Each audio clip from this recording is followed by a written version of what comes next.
Alright, folks, last time you were asked to read a section on 1-2, which included centers of data, weighted averages, and segmentation. Today we're going to go ahead and learn officially about those topics and hopefully clear up any questions you may have had from the previous homework. So to start out here, when I say measures of center, there are two main ones: the mean or the median. Okay, and oftentimes when talking about the center, we really speak about the mean first, but the median sometimes can be very useful in terms of sets that have extreme values, really high compared to the rest of the set, or really low. Okay, so we're going to compare what those look like with particular sets here today. Then, of course, there is also another statistic that we're familiar with, which is the mode. It's not technically a measure of center because it's the count of the most frequent value in the set. Okay, and just because a number appears more often than other numbers doesn't mean it's actually in the center of the set. Okay, so it's another statistic, but it's not considered actually a center measure. Okay. Looking at our first example here, we're going to actually calculate both the mean and the median.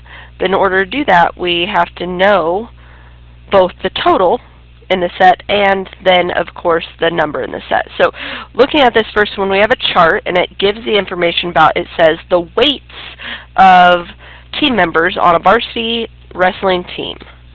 So, kind of reading through here what this looks like, on the left-hand side we've got the number of members, okay, and then on the right-hand side we have the weight in pounds of those members. So, reading across here, there are 4 people who weigh 120, 3 who are at the 135 weight class, 3 at 145, 2 at 170, 1 at 190, and 1 at 285. Okay, if we want to calculate the total members on the team, we just need to add those all up, which gives us 14 members. Again, why that's important is because we're going to find the mean and the median on part B and C, and to calculate the mean we have to find the sum of the set divided by how many there are. Now, remember, since there's 4 here, if we want to add up the total weight of all the team members, we're really saying 120 happens 4 times. Okay, but instead of writing this out for each of these, we can simplify by just saying, well, I know I'm going to have 4 at the weight of 120, so I can multiply those together.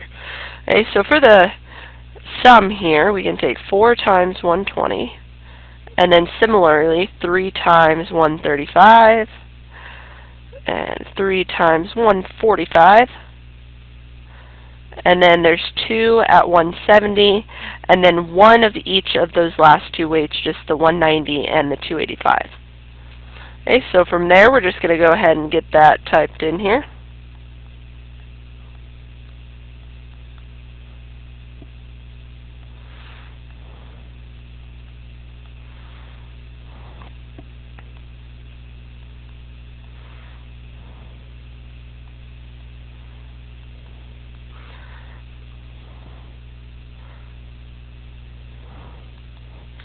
Then our total weight is 2,135 for all the members on the team here.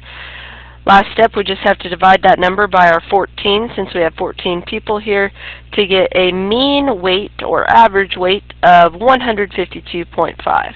Okay, so we'll just say divided by 14 here, and then that's 152.5. We want a label on that of pounds. Then, to look at the median, we want to make sure when calculating the median that our set is in order here. Okay, so we want either lowest to highest or highest to lowest, and nicely enough in our chart, that's already done for us. Okay, so when calculating the median, we want to find the middle of the set.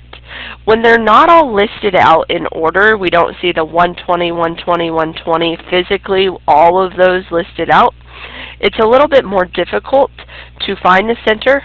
However, if we know there are 14 total numbers in the set, the halfway point is 7. Okay, there's going to be 7 to the left and 7 to the right, of the center, but with an even number, we have the median falling between two exact values. Okay, so what we can do here is count 7 from each direction, and that'll tell us where the median, or the middle of this set actually falls. So there's 1, 2, 3, 4, 5, 6, 7. 7 on that side, which means in our set, the median falls directly between 135 and 145, putting our median weight at 140 when we average those two. So 140 pounds there. Now, with this, okay, we calculated those by hand pretty quickly, but I want to show you how to use a feature on your calculator to calculate these as well. Again, for this set, it's quicker to do it by hand, but on your homework, you might have larger sets or sets with more complicated numbers where it might be beneficial to use your calculator. Okay, so if you want to look at your calculator, you'll see this button that has Stat on it. Okay, that's going to be our best friend a lot during this first chapter. Okay, right above it you'll see the word List. In order to do operations with this list of numbers, we have to put all this stuff in a list. So just hit on Stat for me. You'll see the first option is to edit, and that means edit that list. So if you hit Enter, List will pop up. Okay, you should see List 1, List 2, List 3 across the top. You may not see numbers in the set here. Okay, if you do see numbers, what I want you to do is go arrow up to List 1. Okay, so using your arrow keys, then hit Clear and Enter. That's going to get rid of any numbers that may have been in your calculator before. From there, we can go ahead and type in each of these.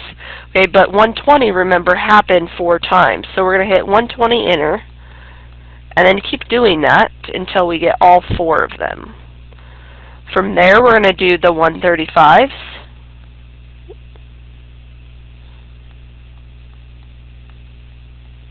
Then the 145s.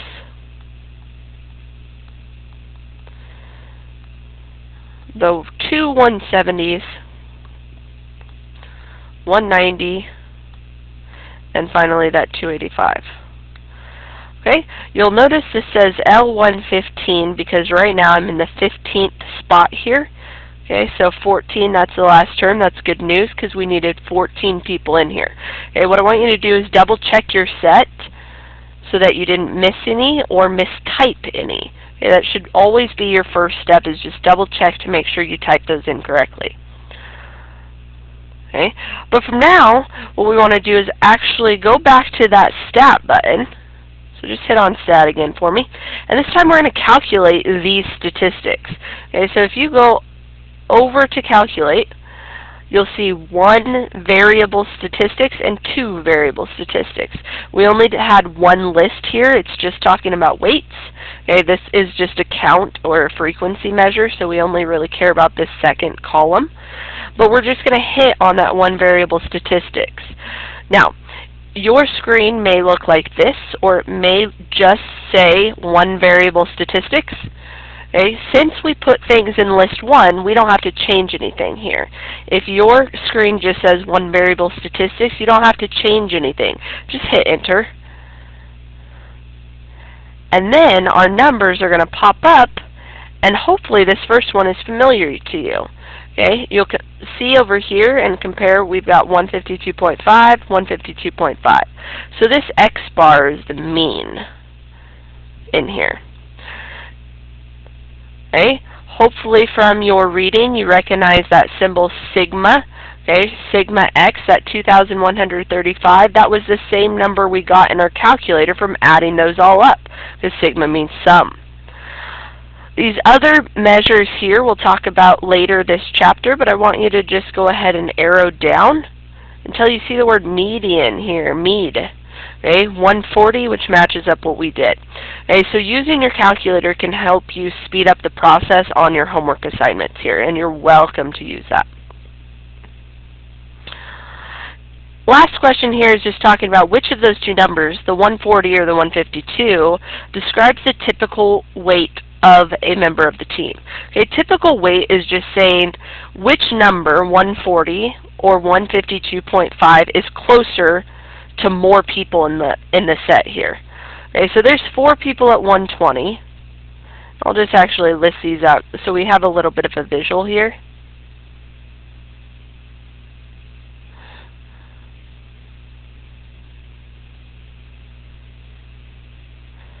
And we just want to compare where 140 would fall and where that 152.5 would fall based on listing these out.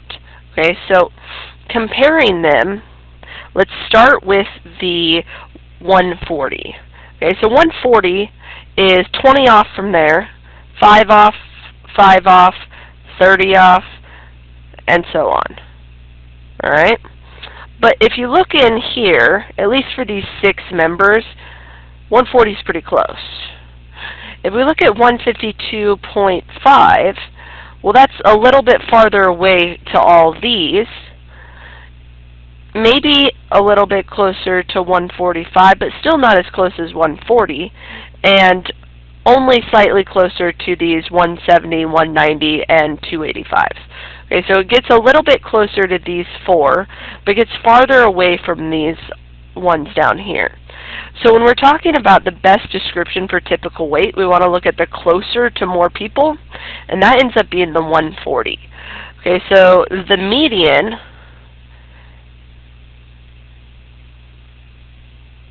is actually closer to describe the weight. And why is that? When we add up numbers like 285 compared to these numbers that are much smaller, that 285 is going to pull the average to a higher number. It's going to skew it in one direction because that 285 is much larger than the rest of the set. Okay, so the median is more accurate because it's the center just in a list of numbers, whereas the average is calculated based on this 285, which is skewing it. Okay, so 285 here is much larger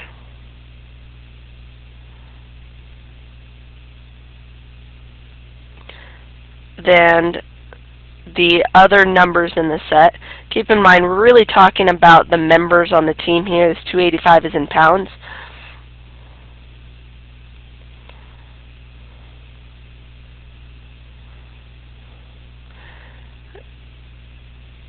And so it's skewing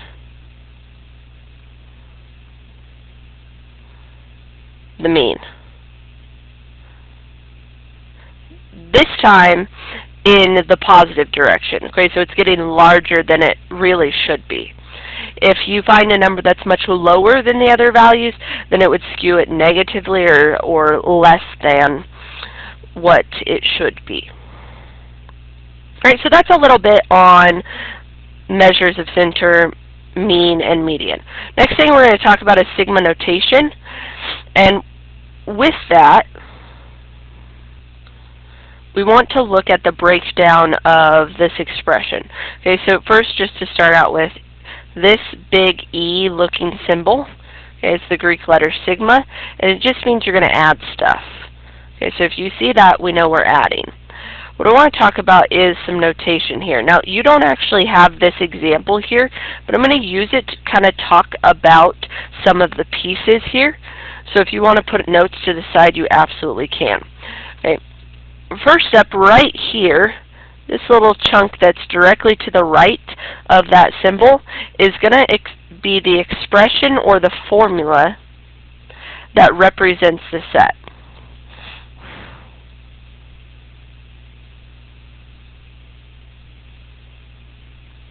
All right, last time in Algebra 2, you saw this summation notation.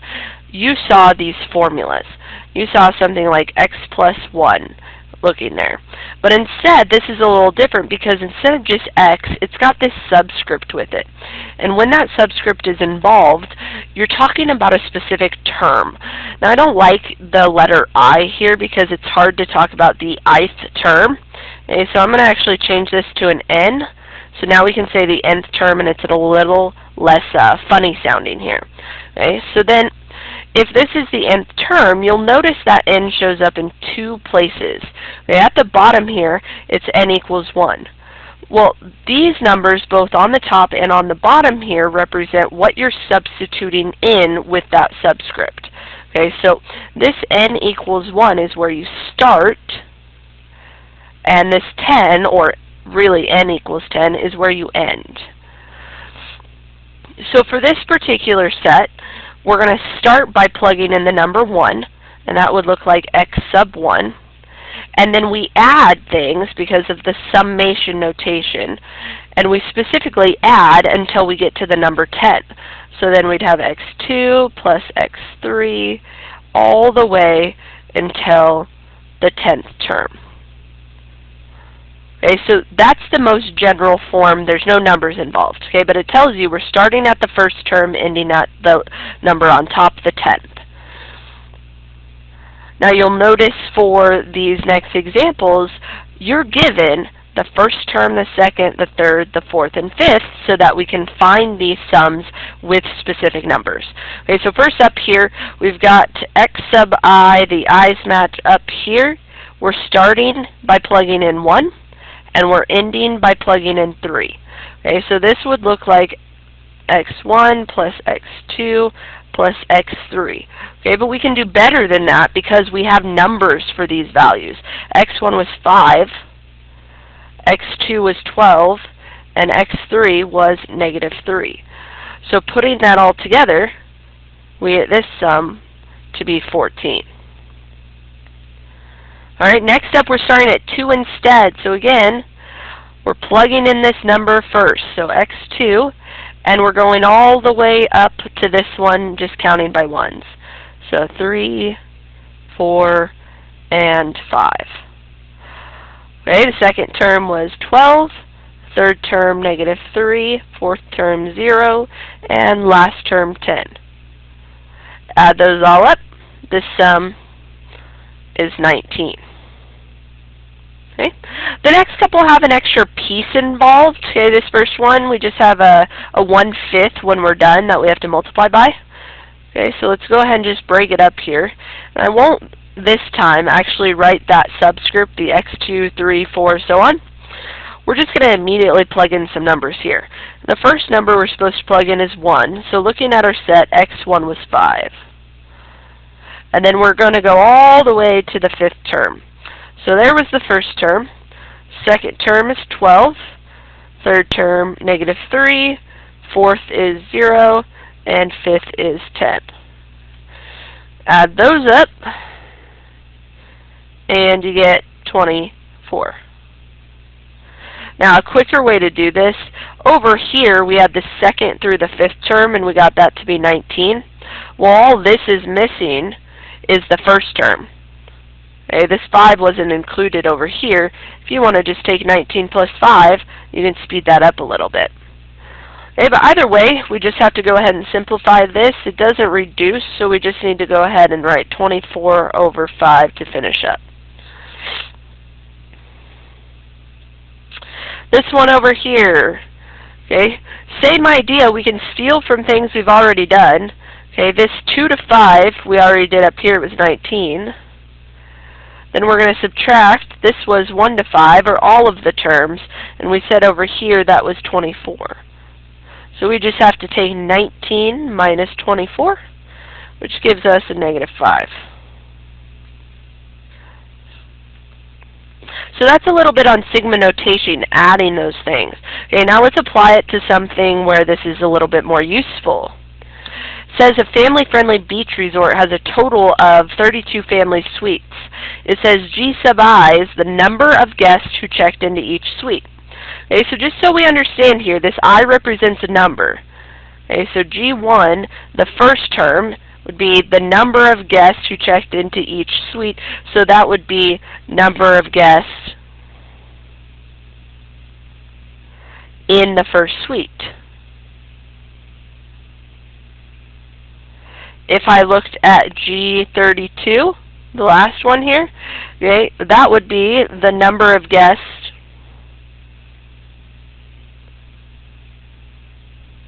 in the 32nd or that last suite.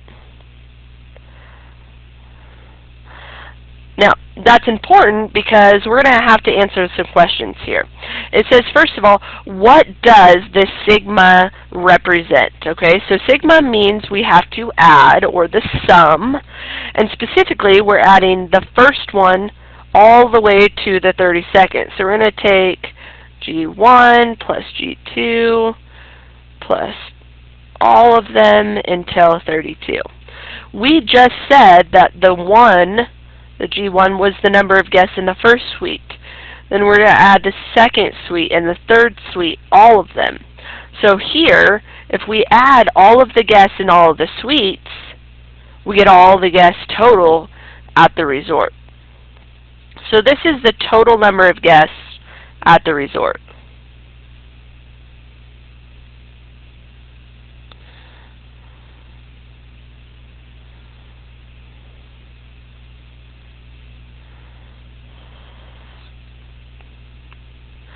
Now we're supposed to use sigma notation to express the mean number of guests per room.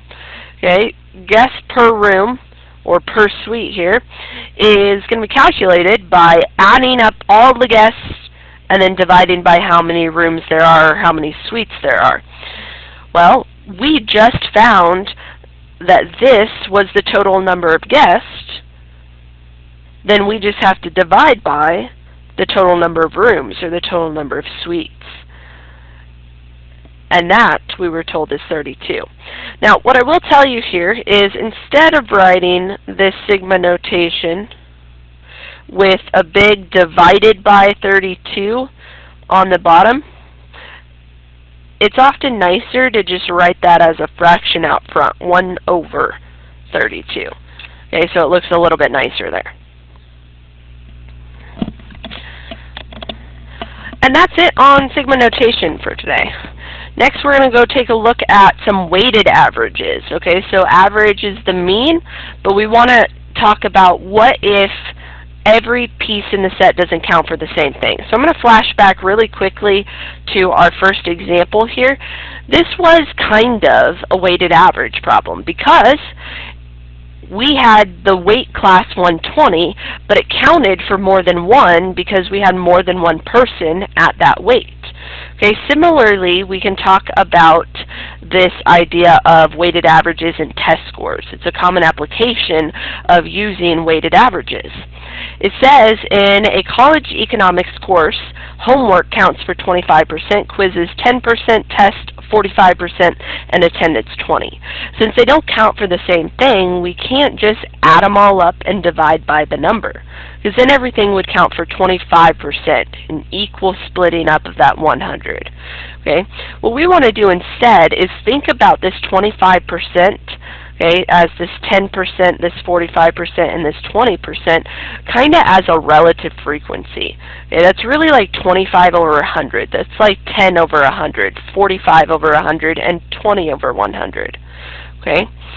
So we'll change that, instead of with those fractions, just to decimals, 0.25, 0.10, 0.45, and 0.2, to go ahead and calculate the weighted average, which involves that dividing by how many, or dividing by 100.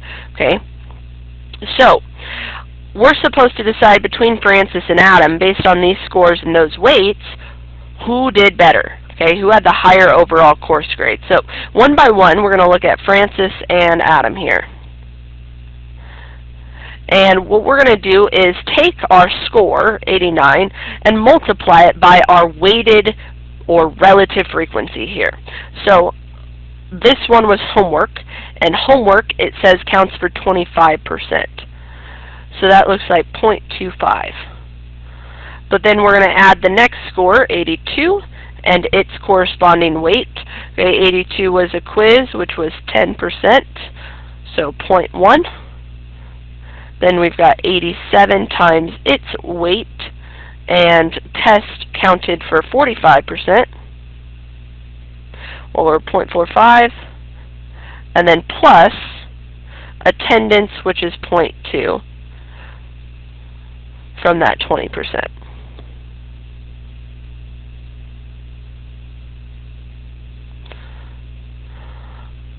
go ahead, type that in your calculator, and you get 89.6%. Now you'll notice we didn't have to divide by anything here.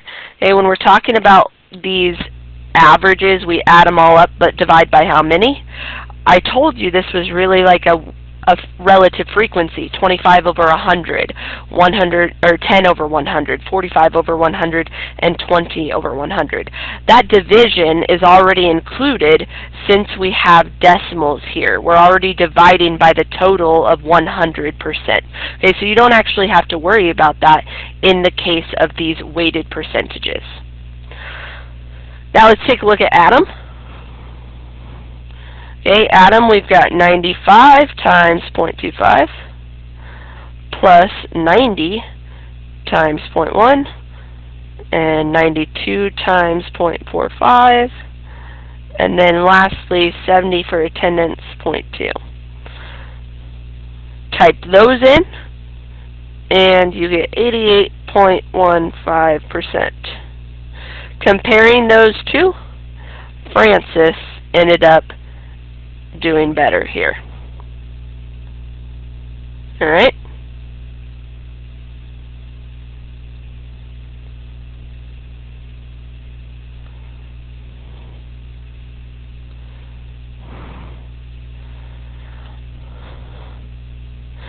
The next problem on your examples here is very similar.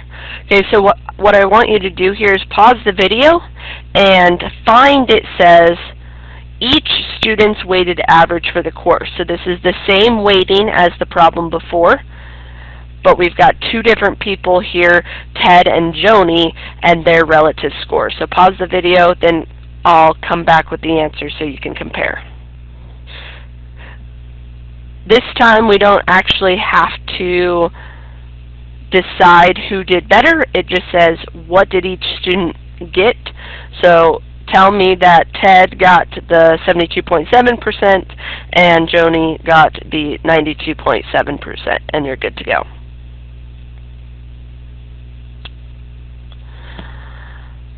Alright, next up it says, to celebrate the opening in a new branch, clothing store advertised that the first 200 customers will randomly receive gift cards, and there are $5, $15, $50, or $100 gift cards. It said in a memo there will be 5 $100 cards, 10 $50 cards, 35 $15 cards, and the rest will be $5 cards. Okay, so first up we just have to figure out the rest.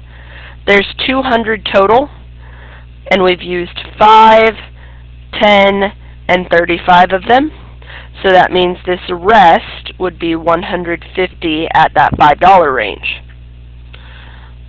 Okay? We're supposed to first, on part A, calculate the total dollar value of all the gift cards. Okay, so we just have to use our weighted multiplication here. We had 5 at 100. Okay, so those are worth 500, but the next one, 10, that were worth 50, 35 that were worth 15, and that last 150 we just figured out at $5, giving us a grand total of $2,275.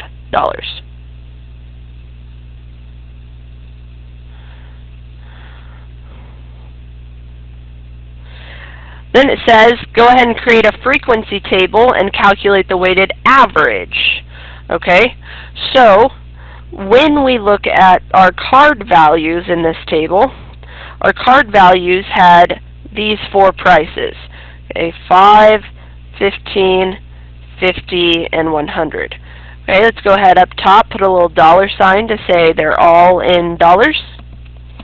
And then we want to know how many cards were at 5. That's the frequency. This is just the count.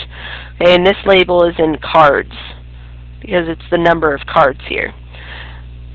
But looking at our notes from the memo, we have 5 $100 cards, 10 $50, 35 at the 15, and we decided that there were 150 left over.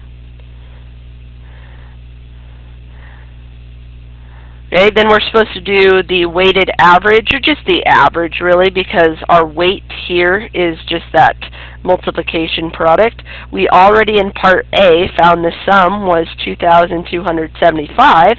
We just have to go ahead and divide that by the total number of cards, which was 20, or 200, excuse me.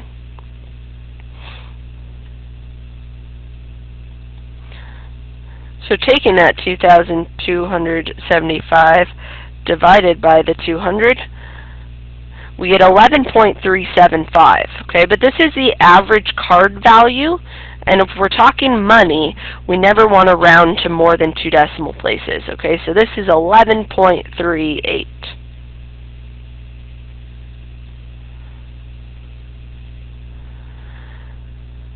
Part C, we're asked to do a relative frequency. Okay, it's kind of like a frequency, but we relate it to the total. Okay, so we just have to divide by the total value, which we decided in this case was 200. 200 cards. Our card values didn't change, so refill that out, and again, put your label up in the top of the column there. Now, relative frequency looks like a reduced fraction, decimal, or percent. Okay, here we had from the first chart above in part B, we had 150, but we want to divide that by 200. The next one we had 35, but we want to divide that by 200. Same thing goes for the last two. Just take your frequency from part B and divide it by the total of 200. Now, because we have to graph this, it's going to be easier on ourselves if we actually go ahead and get the decimal here versus a reduced fraction. Okay, so this looks like 0.75, and I've got 0.175, 0.05, and 0.025. And that's going to help us draw a graph here to the right. Okay, so what we want to do here is always have our frequency value for our y-axis and then our different categories on the x-axis. So our categories are the different card values. So below here we'll have card values, again in dollars. And what we want to do is split this up as evenly as possible into our 4 sections. Okay, for us that looks like we can do about 3 apart. And have this be the 5, this be the 15, the 50, and the 100. Okay, so this 5 is this whole chunk. We're just going to make a bar graph. Going this way, we've got the relative frequency. Relative frequency does not have a label. It is just a ratio. And we need to get up to 0.75. There are 10 marks here. So I'm just going to go ahead and count by 0.1s or tenths. It's a little bit smushed, so I'm only going to label every other one. Okay, but each one grid mark here counts for 1/10. And from here we can go ahead and start with our bars. Okay, our first bar at $5 is supposed to have a height of 0.75. Okay, so here's 0.7. 0.75 would be halfway up between that 7 and 8. And then we'll lightly shade down. On top of that, I'm just going to go ahead and label how tall it was. Next up, at 15, we're at 0.175, so that's a little lower than this 0.2 here. And we'll shade down again and label again.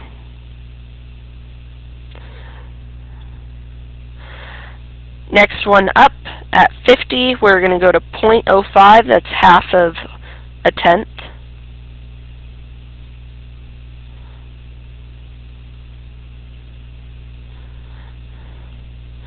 And finally, 0.025, really small here, it's only a quarter.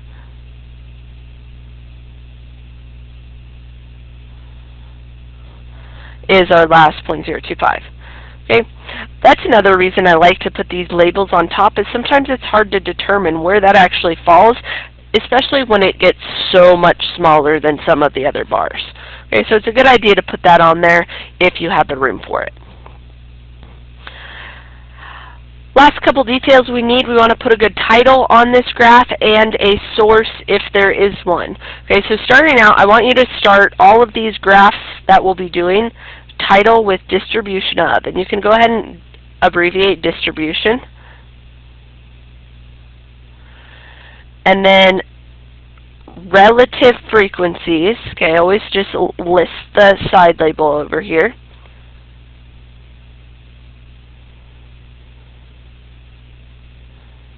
And then we're saying for these different card values, sounds a little bit better if we just say maybe of the gift cards.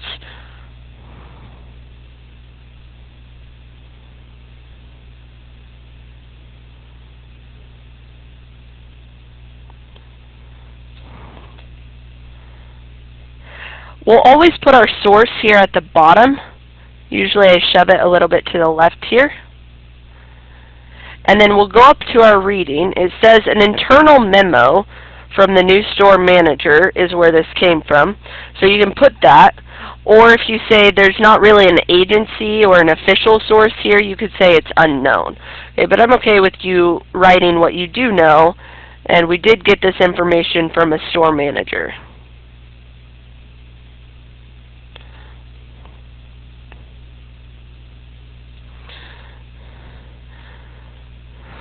And that's all you need on that graph. Last couple problems here, it just says compute the weighted average using relative frequency. Okay, so when you're asked to do this, I told you that that weighted average up in number 7 and number 8, those was kind of like a relative frequency problem because the division part is already included. Same thing goes here. We can calculate the average using relative frequency because it already involves the dividing by how many. Okay, so let's see what that looks like. We're going to start out with our different card values, and those ended up being the 5 and the 15 and the 50 and the 100. Okay, but then we want to multiply them by how much they count for, okay, over the total, okay, or the relative frequency. So from our table up above, our relative frequency for the 5 was 0.75. Relative frequency for the next one was 0.175, then 0.05, and 0.025. I want you to go ahead and type that in for me.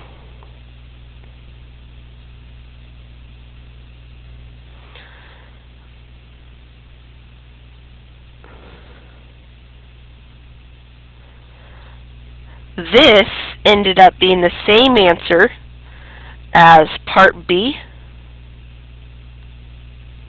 because we're still calculating the average. It has to be the same. It's just a different way of doing it that already includes that division.